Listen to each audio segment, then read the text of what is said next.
All right, so welcome to another rapid fire business story of the week.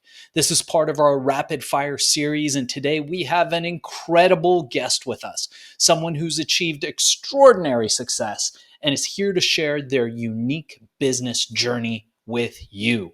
We're excited to hear their insights, so let's welcome them to the show. All right, so as this is our rapid fire series, we've got 1 minute or less to answer each question. So in a minute or less, give us the elevator pitch to your story and your life. Go. Trauma, healing, and healthy relationships have literally shaped my life. The first part being not great, the second half being amazing.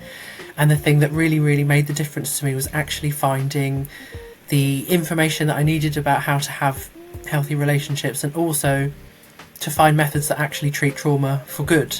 And that's why I set up the Centre for Childhood Trauma Healing. And I went from having regular PTSD and complex PTSD to being almost completely symptom free. I'm still working on a few bits, and I want this for everyone else. It's been so life changing, so life affirming, and I just feel like everybody needs to know this, even if it doesn't affect them directly, just because there's so much relational trauma everywhere and it's tough. So that's fascinating, and I would love to dig a little bit deeper. So tell us a bit more about what you're working on today that you're most passionate about and believe will have the biggest impact. I am currently pioneering some really amazing trauma treatment, and unlike most of the stuff that's out there that I've seen from other people, this is not a purist approach. This is a holistic approach. So I use all kinds of things like attachment theory and parts work, inner child work, and it's a combination of all of the things that are safe, that are non-triggering, that work and actually get people who've been through a tough time at the hands of other people to a place where they can thrive, they can feel secure connection, they're not traumatized anymore, and doing it all in a way that's really organic and non-triggering, and most importantly helps people to kind of reunite with themselves and to become their own expert in what they need and how they feel, so that professionals like me are no longer needed. They don't need people like us to thrive because they can do it on their own. So this next question is one that every entrepreneur has dealt with. Tell us about a time where you failed. We often say failure is the first step to success. So think about a time where you failed in the past. What happened? What did you learn from it? The first time I really failed in entrepreneurship was when I tried to launch my coaching business for the first time. I was doing it whilst I was abroad, and I had just done a whole year's travelling or living in Australia, which was absolutely amazing. My visa ran out, I had to go somewhere else, I didn't want to come home, and so I ended up staying in Indonesia, and then my life fell apart, my partner left me, and I tried to get this coaching business off the ground whilst I was in the middle of a crisis. I didn't ask for help, and it just really went badly wrong. And the thing that I really learned is that entrepreneurship is hard, it's fantastic, but it takes time, and we have to look after ourselves in that process. And actually, if we don't put ourselves first, then the business just can't happen, or it will suffer, especially if we're early on and we don't have systems in place to keep it going when we're having to take time out. That's fascinating. That's fascinating. And we're definitely going to have you back on the show to dive deeper into each of these questions. But for now, one thing that I often say is, and I tell this to my employees and the people who work with me and for me all the time, is that when a tree falls in the forest, if nobody hears it, did that tree actually fall? This brings me to this next question. How do you make sure that all of these amazing projects that you're involved in get noticed? What marketing and advertising methods have worked best for you? You've got a minute. Let's go. I have tried all kinds of different things when it comes to marketing, and I'm an introvert, I'm neurodivergent. I can't do nobody can do all the things anyway. The things that tend to really work for me is writing. I prefer writing, doing workshops, and ultimately connecting with people.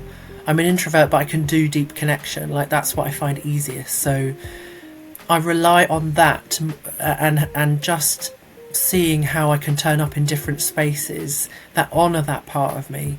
I'm not trying to be an extrovert who's got that sort of old-fashioned salesy approach. For me, it's about really gentle, calm, and deep connection. So whether that's networking or teaching, or just being in a space with somebody, inviting someone into a one-to-one space with me and just kind of doing a discovery call or something like that. It's the most gentle, it's the most quiet, and it's the most honouring of everybody in the process, I feel. That was so awesome. We're definitely going to dive deeper into this on a later show.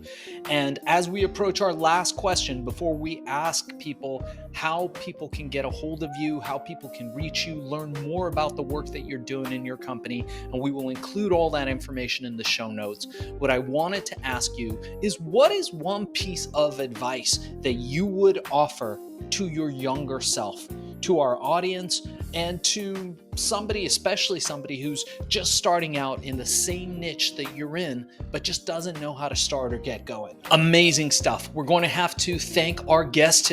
Nowadays, it's so common for a lot of businesses to encourage you to think about your client avatar or your ideal client, and it really teaches you to think about, is my client a mother in her 30s or whatever? And I just find that is so, it may work for sort of the more basic things, but I think the second that you're delivering something that particularly that's high end, you really need to think about psychographics instead, what their lived experience is, and what stage of the process they're in. As an example, I'm not the person to work with if you've never been to therapy before.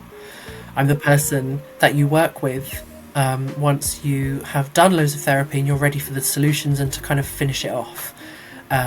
So being really specific will save you time, it will save you money, and it will mean that you're working with the best people for you and you for them. Today for being a guest on Business Story of the Week. And before we cut out on this episode, I wanted to ask you, how can people get a hold of you? How can people learn more about what you're doing? And how do people engage with you? And we will transcribe this and put it in the show notes for everybody to find. You can find me on my website at mxmcharrishill.com, and you can also go and find my free quiz that's there, which analyzes the state of your relational health. So if you've had tricky relationships in the past that have not worked out very well, and you're still struggling now, even though you've done loads and loads of work, it will give you a really good idea of what you're still dealing with and what to do about it, basically. All right, amazing. So you did it. Thank you for being a guest on the show today. Let me tell you what you can expect next. So what we're going to do is we're going to take all this, we're going to cut it into an episode. It will go on the Business Story of the Week page. So make sure you go on Apple Podcasts, review us, like us, go on YouTube, subscribe to the channel, subscribe to us on Spotify, and this will come out in the next 30 days or so, depending on our workload and how many shows we have. We have had a lot of interest in the show lately, so we may be a little backed up, but the show will get out. In the meanwhile, we will send you clips that feel free to share on social. Also, the full episode, feel free to share any way that you like. The content is yours to share and put out there. We just ask that you mark us and tag us in the notes if you do. So in the copy, put hashtag Business Story of the Week, link back to us. We would appreciate that. And if you think that you might be interested in doing more podcasts, live ones and studio ones, Zoom ones, Riverside ones, there's a whole host of shows that likely, if you did this one and succeeded, you would probably be really great at, and a great way of getting your message out. So your host will talk to you about potentially getting you booked on a strategy call for a Business Story of the Week's sister company, Podcast Cola or becoming a YouTube influencer through Viral Mirage. Thanks again for being a part of this. Looking forward to working with you.